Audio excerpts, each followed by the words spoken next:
आपसे निवेदन है, जब आप रक्षा सूत्र बांधे, राखी बांधे, जिसमें जल हो, पानी हो, और पानी वाला फल जब हाथ में देकर रक्षा सूत्र बांधती है बहन, तो भाई का भी घर भरा रहता है और बहन का भी घर भरा रहता है।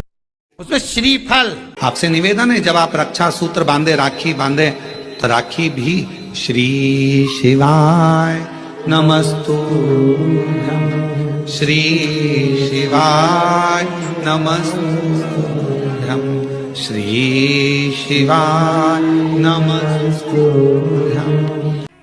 आप नारियल का गोला दो 50 बार दो, 10-10, 20-20 गोले दे दो, 50-50 गोले दे दो, मना नहीं है, हैं 2-4-8 झोला भर के दे दो, हम वो भी मना नहीं करे, एक बोरा भर के दे दो, उसका मना नहीं। पर श्रीफल की मूलता है, यहाँ नारियल का जो श्रीफल है उसकी मूलता है। और कितनी सुंदर बात है, नारियल जो बहन भाई को देती है, श्रीफल हाथ भरा हुआ रखती है, भाई को बहन जब श्रीफल देती है तो भाई वही श्रीफल अपनी बहन को कुछ दक्षिणा अर्थात कुछ रुपया रखकर, कुछ भेंट रखकर, कुछ स्वरूप रखकर, जब बहन इतनी दूर से आई वही श्रीफल भाई फिर बहन को दे देता है, ये ले तू दे जा, तू रख ले। पर बहन उस श्रीफल को लेकर नहीं जाती है, बहन क्या कहती है, नहीं नहीं तुझे रखना पड़ेगा, तू रख। तो दो चीज में से जब श्रीफल भाई भेंट रख कर देता है अपनी बहन को, तो बहन श्रीफल वहीं भाई के घर छोड़ देती है, भेंट का कुछ भाग लेकर चल देती है। ये बहन का प्रभाव। रक्षा सूत्र को लोगों ने बिगाड़ दिया आज के जमाने में, तो रक्षाबंधन का भी महत्व लोग नहीं जानते कि कैसे रक्षा सूत्र बनना चाहिए, कैसे रक्षाबंधन होना चाहिए, उसका भी विशेष महत्व होता है भाई। दिन भर राखी में भद्रा है, खाने में भद्रा नहीं है, तुम तो अच्छे से खाओ डपट के, कोई मना, तुम खाओ दिल से, तुम्हारा दिन भर ऐसा बीतना चाहिए, ऐसा नहीं कि मुंह उतार के बैठे रहो, राखी तो रात को बंधेगी, 9 बजे के बाद बंधेगी, 9 बजे बंधेगी, ऐसा नहीं कि 9 बजे के बाद का इंतजार कर रहे हो, 9 बजे के बाद 9:02 के बाद करोगे, 3 मिनट के बाद करोगे, 5 मिनट का, ना ना, राखी का त्योहार फीका मत होने देना। राखी भले रात को बंधे, पर दिन भर तुम्हारे चेहरे पर प्रसन्नता होना चाहिए और मिठाई का आनंद होना चाहिए।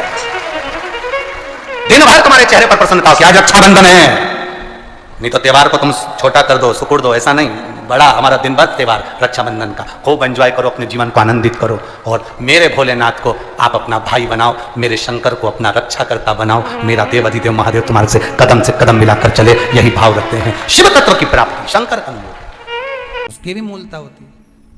कहाँ दिया जाता है इसको, को कहाँ डाला जाता है, तो कहते हैं जिस स्थान पर गाय को बांधा जाता है, जिस साधु संत और बहन बेटी, ये 3 काल का हरण करती है, इसलिए इन तीनों की महत्वता। जब ये राखी जो बनती है ना, ये रक्षा सूत्र जो तुमने बांधा है, ये मोली जो बांधते हैं, कलेवा जो बांधते हैं, ये रक्षा सूत्र बहुत दिन तक जब बंधा रहता है, पूरा समय 8 महीने, 9 महीने, 6 महीने, 4 महीने, 3 महीने, जितना भी आप लोग बांध कर रखते हैं, जितना भी 8 दिन, 15 दिन, 20 दिन, जब तक आप बांध कर रखते हैं, उसके बाद में इसको खोलने के बाद कहाँ डाला जाता है, कहाँ दिया जाता है इसको,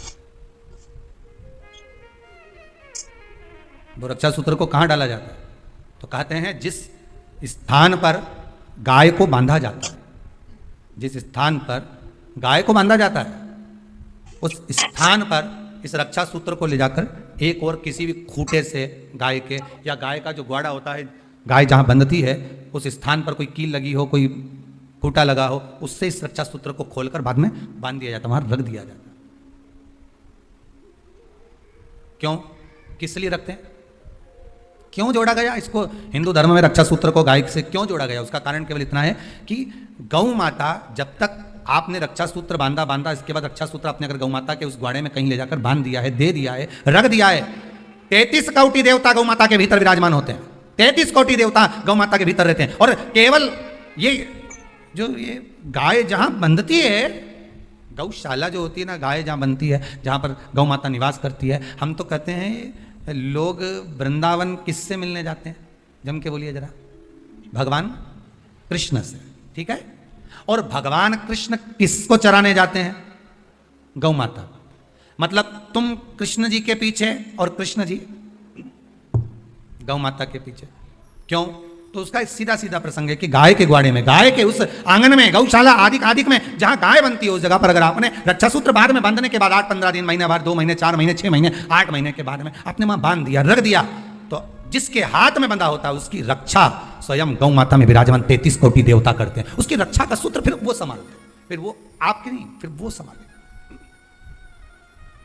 कोई बड़ा काल आ रहा है, कोई बड़ा एक्सीडेंट होने वाला है, कोई ग्रह बेकार हो गया, उसको फिर संभालेगा कौन? वही गौ माता। गाय, बेटी और संत, ब्राह्मण, साधु, सन्यासी, तपस्वी, साधक, उपासक ये संभाल लेते। और एक बात कहूंगा आज रक्षाबंधन पर, आपको अच्छी लगे तो आप स्वीकार करना, ना लगे तो आप छोड़ देना। वैसे भी सियोर वाला महाराज ताड़ी ताड़ी बोले ही बोले है, उसमें क्या दिक्कत? तो बोलने में तो कोई पीछे हटूंगा नहीं। एक निवेदन आप सबसे करूंगा, आपको अच्छा लगे अपने जीवन में उतारिएगा, ना लगे कोई बात नहीं, छोड़ दीजिएगा, पर उतारना जरूर। बहन से प्रॉपर्टी के चक्कर में कितना भी झगड़ा चल रहा हो, बहन का भाई से एक मकान के चक्कर में कितना भी झगड़ा चल रहा हो, संपदा के चक्कर में कितना भी झगड़ा चल रहा हो, तो भी निवेदन करूंगा, बहन और भाई तुम खूब लड़ो प्रॉपर्टी और जमीन के लिए, पर रक्षाबंधन के दिन कम से कम एक दूसरे के नहीं भी जाओ तो फोन लगाकर जीजी और बहन भाई से, भाई बहन से एक बार तो बात कर लो, क्योंकि धन अपनी जगह रह जाएगा साहब, वहां धन नहीं जाने वाला, आपका व्यवहार जाने वाला, आपका प्रेम जाने वाला। माना उसने कुछ भी करा हो, अदालत में केस लगा दिया हो, 25 केस चल रहे हो अदालत में, 50 बार तुम्हें पेशी पर जाना पड़ रहा हो, 50 बार झगड़े हो गए, 50 बार तलवार लेकर खड़े हो गए, डंडे लेकर खड़े हो गए, एक दूसरे को मारने को तैयार हो गए, पर निवेदन है, एक माता के गर्भ से तुम जन्मे हो, कम से कम उस माता के दूध का फर्ज अदा करो। और एक बार कितना भी झगड़ा हुआ हो, इस आस्था चैनल के माध्यम से आज रक्षाबंधन के दिन भले राखी बंधवाओ मत बंधवाओ, पर एक फोन लगाकर तो पूछ लो, जीजी कैसी है, कब आएगी बता। या बहन भाई को कह दे रहे कैसा है, भूल गया क्या मुझे, भाई भी कह दे, लड़ाई की बात मत करना, आज के दिन बस प्रेम की बात करना, कि कम से कम बहन का फोन तो आया। मेरा मन कहता है, मेरा दिल कहता है कि शायद दिवाली पर जितनी आतिशबाजी नहीं हुई होगी, उतनी आतिशबाजी आपके दिल में होगी, कि जिससे केस चल रहा है वो फोन लगाकर पूछ रहा है कि भाई ने पूछा बहन से, बहन ने पूछा भाई से, कैसे हो, भाभी से बात कर लो, थोड़ा बच्चों से बात कर लो। माना अदालत में देखा जाएगा, लड़ाई झगड़े सब होंगे, सब कुछ होगा। कौरव और पांडवों की कथा तो देखो रे, कितनी सुंदर है, कितनी सुंदर है।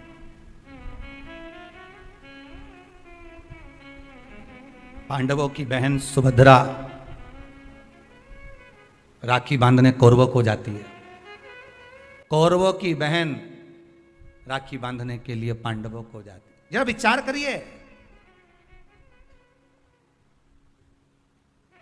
क्या युद्ध के मैदान में लड़े नहीं, क्या युद्ध के मैदान में मरे नहीं, युद्ध अपनी जगह पर है। बताओ कि राखी कब बनवाई, पहले तो ये बताओ राखी किसको बांधी जाती है, जम के बोलो जरा, सही बोले तो क्या बोलते हैं वो नाटक में, सही पकड़े, बिल्कुल सही। किसको राखी बांधी जाती है? रक्षा करने वाले को।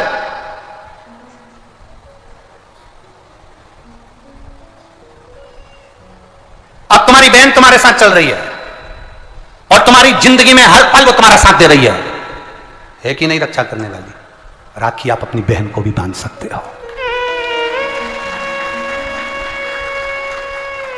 दो बेटियां आपस में बात कर रही थी, मेरा भाई नहीं है गुरुजी, मैं क्या मेरे बुआ के लड़के को राखी बांधने जाऊं, मैं क्या मेरे मामा के बच्चे को राखी बांधने जाऊं, मैं क्या उसको राखी बंधवाने वाले के मन में ही नहीं है, क्योंकि उसके मन में आ रहा है 500 रुपए देना पड़ेगा, उसकी मम्मी के मन में आ रहा है कपड़े दिलवाना पड़ेंगे, पर तुम्हारे भीतर ऐसा भ्रम उत्पन्न कर दिया कि राखी के लिए लड़का होना जरूरी है, भाई होना जरूरी है। शिव महापुराण कथा कहती है जो तुम्हारी रक्षा करे राखी उसके हाथ में होना चाहिए। तुम्हारी बहन जरूरी नहीं कि भाई होगा तो राखी बंधेगी, तुम्हारी बहन तुम्हारी रक्षा कर रही है, राखी बांधिए।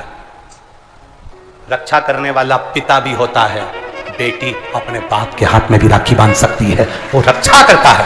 भाई रक्षा करने वाला है, भाई के हाथ में राखी बांधी है। और मेरा गणेश, मेरा शिव, मेरा ओघड़दानी, मेरा लड्डू गोपाल, मेरा कृष्णा, मेरा राम, जो भगवान तुम्हारे घर में है, राखी उनको भी बांधिए, वो तुम्हारी रक्षा करते हैं। राखी गुरु को भी बांधी जाती है, क्योंकि गुरु रक्षा करने वाला होता है, मार्ग प्रशस्त करने वाला होता है। राखी हमारी जिंदगी का एक सुख देने वाली, राखी हमारी, ऐसा नहीं कि केवल मनुष्य को राखी बनती है, आपके गौ माता भी अगर आपके यहाँ है तो गाय भी तो आपकी रक्षा करने वाली है, वो उसकी रक्षा भी हमें करना है और वो हमारी रक्षा करे। जिस वृक्ष को तुमने बड़ा करा, एक पेड़ को तुमने पाला बड़ा करा, उस पेड़ को तुम अपना बनाकर, अपना जानकर वृक्ष को उस लायक तुमने बना दिया कि वो दुनिया की रक्षा करेगा। उस वृक्ष को ऐसा बना दिया कि दुनिया को छाया देगा। उस वृक्ष को ऐसा बना दिया कि यह दुनिया का भरण पोषण करेगा, तो वह वृक्ष भी दुनिया की रक्षा करने वाला है। प्रकृति से प्रेम करो और पेड़ को भी राखी बांध सकते हो। रक्षा करने वाले को राखी, जो तुम्हारी रक्षा करे। एक मां अपनी बेटी की, अपने बच्चों की रक्षा करती है। ये जरूरी नहीं कि तुम हमारा भाई नहीं है, अब हम किसको राखी बांधे, हम किसको भाई बनाएं, हम किसको भाई बनाएं, हम उसमें राखी बांधे। और बहुत भ्रम फैला रहे हैं लोग नाटकों के माध्यम से, बहुत भ्रम फैला रहे हैं। कितना गाय, ब्राह्मण और बेटी तीन तुम्हारे दरवाजे पर आए, उनका आदर करिए, सम्मान करिए, सत्कार करिए। तीन को देने से कभी नहीं घटता। पहले भी कथा में कहा, आज फिर कहते हैं, ब्राह्मण को देने से कभी नहीं घटता।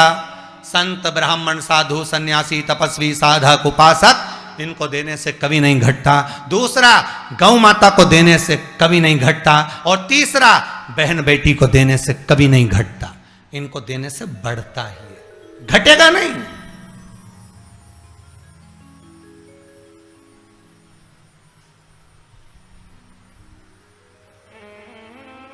तीनों को देने से कभी नहीं घटता। गाय, ब्राह्मण और बहन बेटी दीजिए, ये घटने वाला नहीं है आपका, बढ़ने ही वाला।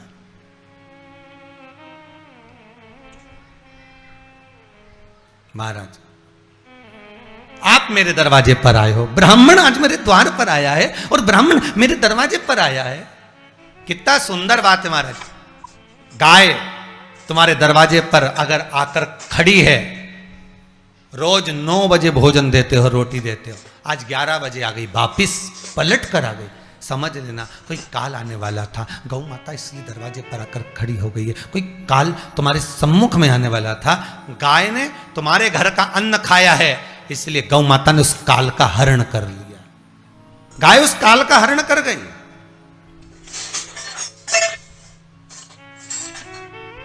बहन बेटी तुम्हारे दरवाजे पर अचानक आ जाए, अचानक घर के लोग पूछे, क्यों जीजी आज कैसे आ गई तू, एकदम अचानक कैसे पहुंच गई तू? बस तेरी याद आ रही थी भैया, इसलिए पहुंच गई। अच्छा, बहन बेटी अचानक आ जाए, कुछ निकाल कर दे देना, काल को हरती है बहन बेटियां। क्यों कहते हैं कि शादी ब्याहों में, अन्य कार्यक्रम में बहन बेटी को बुलाओ? क्यों कहा जाता है सबसे पहले बहन बेटी को लेकर आओ? क्योंकि ये काल का हरण कर लेती, ये काल को हरती है।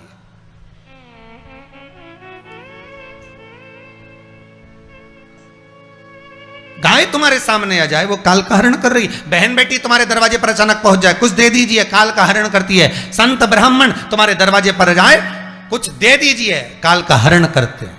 ब्राह्मण भी तुम्हारे दरवाजे पर पहुंचे, संत, साधु, सन्यासी, तपस्वी, साधक, उपासक दरवाजे पर पहुंच रहा है, वो काल का हरण करते हैं, काल को हर लेते हैं। गौ, बेटी और ब्राह्मण, संत, साधु काल का हरण कर लेते। काल को हरने वाले होते हैं पहले नंबर पर संत, ब्राह्मण, साधुजन, गुरुजन। जब तुम्हारे दरवाजे पर आते हैं, तुम्हारा काल हर लेते हैं। दूसरे नंबर पर है गौ माता। गाय को जब हम रोटी देते हैं, गौ माता हमारे काल को हर लेती है। तीसरे नंबर पर है बहन बेटी। जब हमारे यहाँ आती है और हम कह देते हैं, जीजी ये मेरी साड़ी है, पहन लो, घर से साड़ी लेकर मत आना। जब हम उसको साड़ी पहनने को दे देते हैं, तो एक ननन बहन बेटी ऐसी होती है जो अपने भाई के घर के काल को भी हर लेती है, वो बहन बेटी होती है। क्यों? माता लक्ष्मी जी ने जाकर राजा बलि की धर्म पत्नी के वस्त्र को क्यों लिया था? लक्ष्मी जी के भाई हैं राजा बलि, क्यों लिया? ऐसा वस्त्र में क्या था? क्यों कहा जाता है जीजी मेरी साड़ी पहन लो? क्यों भाभी कहती है ननन से, लो मेरी साड़ी पहन लो, लो मेरी साड़ी पहन लो? क्यों कहती है? गुरुजन जब तुम्हारे दरवाजे पर आते हैं, तुम्हारा काल हर लेते हैं। दूसरे नंबर पर है गौ माता। गाय को जब हम रोटी देते हैं, गौ माता हमारे काल को